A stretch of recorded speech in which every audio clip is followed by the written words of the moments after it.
Shalom semua, selamat petang. Bertemu lagi kita di dalam renungan harian pada hari ini. Tajuk renungan yang ingin saya kongsikan hari ini adalah menjaga fikiran. Tajuk ini saya ambil daripada Bible Plan yang saya pelajari pada bulan Februari yang lepas. Nah, bulan Februari merupakan bulan yang sangat sibuk dan meletikan bagi saya secara pribadi, kerana banyak deadline yang perlu saya kejar pada waktu itu, especially daripada study saya dan juga pekerjaan dan pelayanan ya pada bulan lepas. Oleh itu saya mengalami masalah tidur di mana saya tidak dapat tidur pada waktu malam dan seringkali juga terbangun di tengah malam.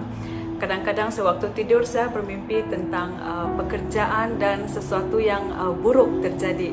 Misalnya saya bermimpi ibadah kita tidak dapat berjalan dengan baik, dan saya bermimpi saya terlambat untuk melakukan sesuatu pekerjaan tersebut.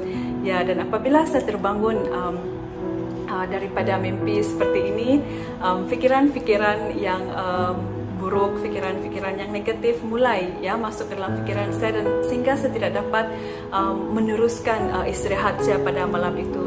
Dan kadang-kadang saya bermimpi buruk dan saya merasa risau ya untuk tidur kembali.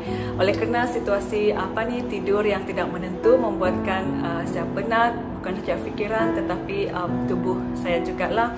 Oleh kerana itu saya menghubungikan dua orang kawan saya untuk membaca Bible Plan bersama-sama dengan saya, kerana saya merasakan bahawa saya memerlukan teman untuk membaca firman Tuhan dan juga untuk mendorong saya, dan saya bersyukur kerana mereka bersama-sama dengan saya di dalam waktu tersebutlah. Nah, hari ini kita akan melihat di dalam Matius bab 4 ayat 1 hingga 11. Teks ini ada di atas skrin pada waktu ini mengenai pencubaan ataupun godaan di padang gurun ya. Ayat 2 berkata demikian. Setelah Yesus berpuasa 40 hari 40 malam, dia berasa kelaparan, dan waktu inilah iblis datang untuk mencuba Yesus kan. Dan ayat ini mengingatkan saya bahawa pencubaan sering datang when we are at our lowest point. Saya memikirkan keadaan saya kan pada waktu itu saya merasa saya berada di titik kepenatan, kelelahan, dan mungkin juga di ambang keputusasaan. Pada waktu inilah fikiran saya mulai dicubai dengan fikiran-fikiran yang buruk, dan di dalam waktu inilah kan kita sering jatuh ke dalam dosa. When we are tired, when we are overwhelmed, kita menjadi sangat mudah untuk menjadi target iblis. Ya, kita belajar di sini. Di dalam teks ini 3 kali pencobaan iblis untuk menggoda Yesus. Yesus membalas semuanya dengan menggunakan firman Tuhan, dan Yesus mengatasi setiap pencobaan ini dengan penuh kemenangan dan tidak berdosa. Inilah poin yang pertama untuk menjaga fikiran, yaitu dengan membuang fikiran-fikiran buruk dan menggantikannya dengan kebenaran firman Tuhan. Itulah sebab pentingnya kita sebagai anak Tuhan untuk tahu dan hafal firman Tuhan.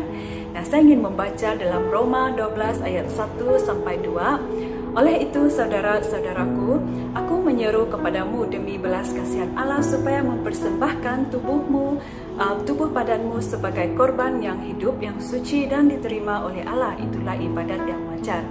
Janganlah ikut cara dunia, sebaliknya berubahlah menurut pembaharuan fikiranmu.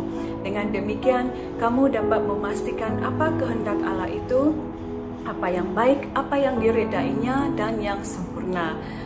Dan Filipi 4, 8 hingga 9, akhir sekali saudara-saudaraku, apa sahaja yang benar, apa sahaja yang mulia, apa sahaja yang adil, apa sahaja yang suci, apa sahaja yang indah, apa sahaja yang dipandang tinggi, jika ada sesuatu yang baik dan jika ada sesuatu yang terpuji, tumpukanlah fikiran kepadanya. Kita belajar daripada sini tentang apa yang kita perlu fikirkan sebenarnya kan. Bukannya fikiran yang dicipta-cipta atau direka-reka, bukan juga fikiran tipu daya ataupun tuduhan yang coba dimasukkan oleh iblis ke dalam fikiran kita.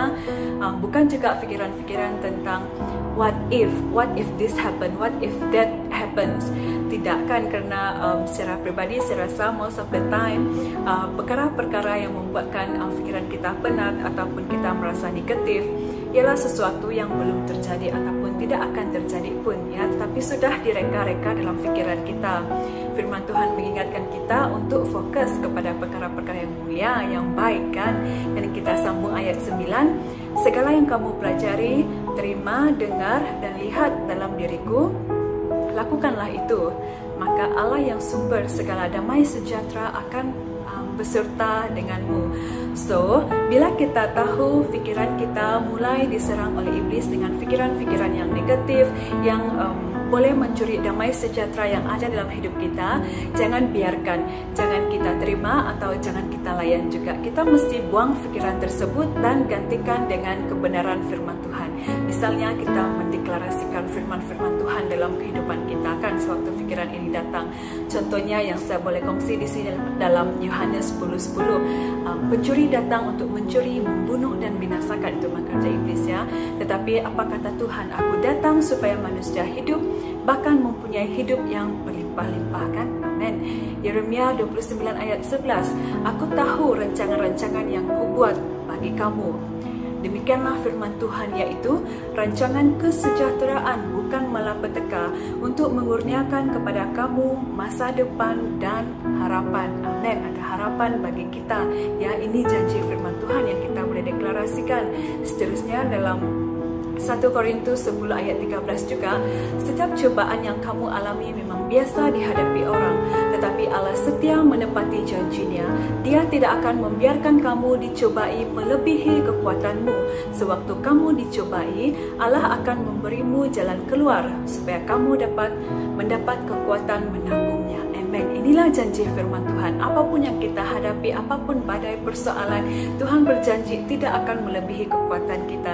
Dia mengatakan Dia akan memberikan kita kekuatan. Sebab itu kita perlu datang kepadanya, mendengarkan firman-Nya. Kita akan dapat mengatasi semuanya dengan penuh kemenangan.